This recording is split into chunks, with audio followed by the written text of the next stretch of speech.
नमस्कार दोस्तों, GNS news में आपका स्वागत है। हर उपयोगी जानकारी और काम की खबर से अपडेट रहने के लिए अभी सब्सक्राइब करें हमारे चैनल को और साथ में बेल आइकन भी प्रेस कर ले और वीडियो को ज्यादा से ज्यादा दोस्तों में शेयर करें। तो चलिए बढ़ते हैं खबरों की ओर। आपको बता दें, भाजपा सरकार में रहे दो पूर्व मुख्यमंत्रियों ने प्रदेश में बढ़ रहे भ्रष्टाचार और कमीशन खोरी को लेकर जो बयान दिया है उस पर कांग्रेस नेता और पूर्व सीएम हरीश रावत ने तंज कसा है। हरीश रावत ने कहा कि चौकीदार ही अब चोर चोर कह रहा है। दरअसल हाल ही में त्रिवेंद्र सिंह रावत ने कहा था कि प्रदेश में भ्रष्टाचार बढ़ रहा। वहीं तीरथ सिंह रावत ने भी कहा था कि यूपी से अलग होने के बाद उत्तराखंड में कमीशन खोरी कम होने के बजाय और बढ़ गई है। इन बयानों को लेकर कांग्रेस लगातार बीजेपी को घेर रही है। पूर्व सीएम रहे तीरथ सिंह रावत और त्रिवेंद्र सिंह रावत के भ्रष्टाचार को लेकर दिए बयान ने कांग्रेस को बैठे बैठे बीजेपी पर हमला बोलने का मौका दे दिया है, जिसे पूर्व मुख्यमंत्री हरीश रावत फौरन लपक लिया है। हरीश रावत ने बीजेपी को आड़े हाथे लेते हुए कहा कि जिस तरह से चौकीदार ही चोर चोर कह रहा है, ऐसे में आदमी भ्रष्टाचार से कौन बचाएगा। उन्होंने कहा कि बीजेपी ने 6 साल की सरकार में क्या किया है, भाजपा भ्रष्टाचारियों को खोजने का काम करे। हरीश रावत ने कहा, भाजपा के 6 साल की सरकार में भ्रष्टाचार की कथा अंत है। भारत की जनता के लिए आज एक अच्छी खबर आई है। देश में अब महंगाई पिछले 18 महीने की न्यूनतम स्तर पर चली गई।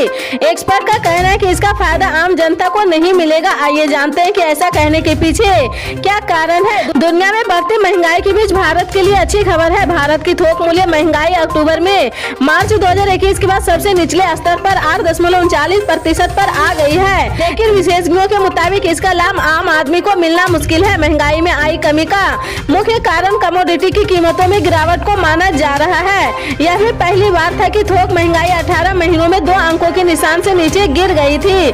मई 2022 में यह 15.88% तक पहुंच गई थी। अक्टूबर 2021 में यह 13.83% थी। एक आधिकारिक बयान में कहा गया है कि अक्टूबर 2022 में महंगाई की दर में गिरावट मुख्य रूप से खनिज तेल, मेटल, गढ़े हुए मेटल, प्राइवेट मशीनरी, उपकरण, कपड़ा और अन्य गैर मेटलिक खनिज प्राइवेट की कीमतों में गिरावट के कारण आई है। कांग्रेस नेता राहुल गांधी के नेतृत्व में जारी भारत जोड़ो यात्रा एक दिन के विराम के बाद महाराष्ट्र के हिंगोली जिले के कन्नमपुरी में सोमवार को पुनः आगे बढ़ी है। आज यात्रा का 68वां दिन है। वरिष्ठ कांग्रेस नेता जयराम रमेश ने सोमवार को कहा कि भारत के पहले प्रधानमंत्री की जयंती के अवसर पर यात्रा के प्रतिभागियों को पंडित जवाहरलाल नेहरू की किताब भारत की खोज की 600 प्रतियां बांटी जाएगी। भारत जोड़ो यात्रा को महाराष्ट्र में एक दिन का विराम दिया गया था। सोमवार को यात्रा में हिंगोली में कमलनपुरी से आगे वसीम की ओर बढ़ी है। जयराम रमेश ने ट्वीट किया है, आज भारत जोड़ो यात्रा का 60वां दिन है और नेहरू की 133वीं जयंती है। उत्तराखंड के पूर्व मुख्यमंत्री की एक बयान ने देश प्रदेश में हड़कंप मचाकर रख दिया है। जी हां, अपने बयानों के लिए चर्चित उत्तराखंड के पूर्व मुख्यमंत्री और पौड़ी से लोकसभा सांसद रावत का एक कथित वीडियो सामने आया है, जिसमें वह कह रहे कि प्रदेश में बिना कमीशन दिए कोई काम नहीं कराया जा सकता है। यह वीडियो कब का है यह पता नहीं चल पा रहा, लेकिन इसमें भाजपा नेता कैमरे में बैठे दिखाई दे रहे और प्रदेश कमीशन खोरी पर चिंता व्यक्त कर रहे हैं। रावत कहते हुए सुनाई दे रहे, मैं मुख्यमंत्री रह चुका हूँ और शायद मुझे यह नहीं कहना चाहिए, लेकिन मुझे यह कहने में कोई हिचक नहीं होती है कि जब हम उत्तर प्रदेश में अलग हुए तो काम करवाने के लिए वहां पर 20% तक कमीशन देना पड़ता था। उन्होंने कहा कि उत्तर प्रदेश में अलग होने के बाद कमीशन को शून्य पर आ जाना चाहिए था, लेकिन दुर्भाग्य से यह आज भी जारी है और हमने 20% कमीशन के साथ शुरू किया है। उत्तराखंड 9 नवंबर 2000 को उत्तर प्रदेश से अलग होकर अस्तित्व में आया था। रावत ने कहा कि मुझे बताया गया है कि यह बिना कमीशन दिए कोई कुछ नहीं करवा सकता है। उन्होंने कहा कि कमीशन खोरी उत्तर प्रदेश में प्रचलित है और दुर्भाग्य से यह अब उत्तराखंड में भी जारी है। प्रदेश भर के आंगनबाड़ी कार्यकर्ताओं ने आज जयपुर में हल्ला बोल आईसीडीएस दफ्तर के बाहर आंगनबाड़ी कार्यकर्ताओं ने नियमित करने की मांग को लेकर प्रदर्शन किया है। कुछ आंगनबाड़ी कार्यकर्ताएं अपने बच्चों के साथ विरोध प्रदर्शन में शामिल हुई और अपनी पीड़ा बताएं। आपको बता दें कि अपने मांगों को लेकर पहले भी आंगनबाड़ी कार्यकर्ता आवाज उठा चुकी है, लेकिन अब तक इस मामले में सरकार की तरफ से कोई ठोस कदम नहीं उठाया गया है। आंगनबाड़ी कर्मियों को नियमित किया जाए, सेवा नियम बनाए जाए एवं आंगनबाड़ी कर्मियों को केंद्र समय के बाद गृह संपर्क का समय आंगनबाड़ी पाठशाला के समय अवधि में ही मर्ज किया जाए। यह 4 घंटे के केंद्र संचालन समय 2 घंटे गृह संपर्क को जोड़कर कार्य अवधि 6 घंटे कर दिया जाए।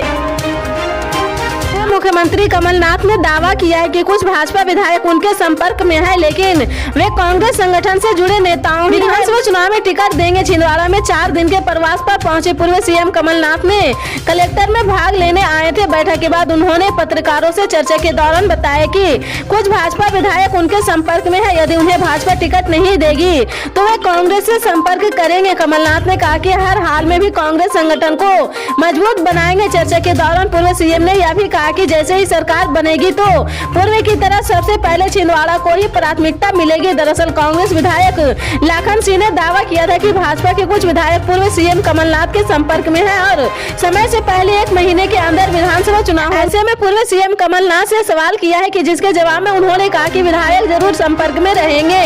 कमलनाथ ने कहा कि बाल कांग्रेस नई पीढ़ी को दिशा दिखाएगी। बाल कांग्रेस अवश्य है, नई पीढ़ी देश प्रदेश और जिले को निर्माण में करेगी।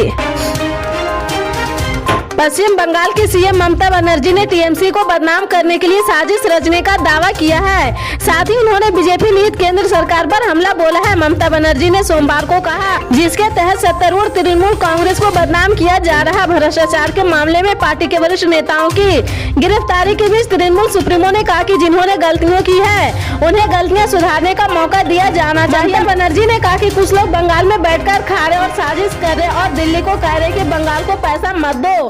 मुझे दिल्ली का पैसा नहीं चाहिए। बंगाल अपने पैरों पर खड़ा होने में सक्षम है। हमारा स्वाभिमान हमारे लिए सबसे महत्वपूर्ण है। हम दिल्ली को इनमें से नहीं छीनने देंगे। पल पल के अपडेट जानने के लिए जुड़े रहें आप अपने जीएनएस न्यूज चैनल से। मिलते हैं अगली बड़ी खबर के साथ, तब तक के लिए जय हिंद।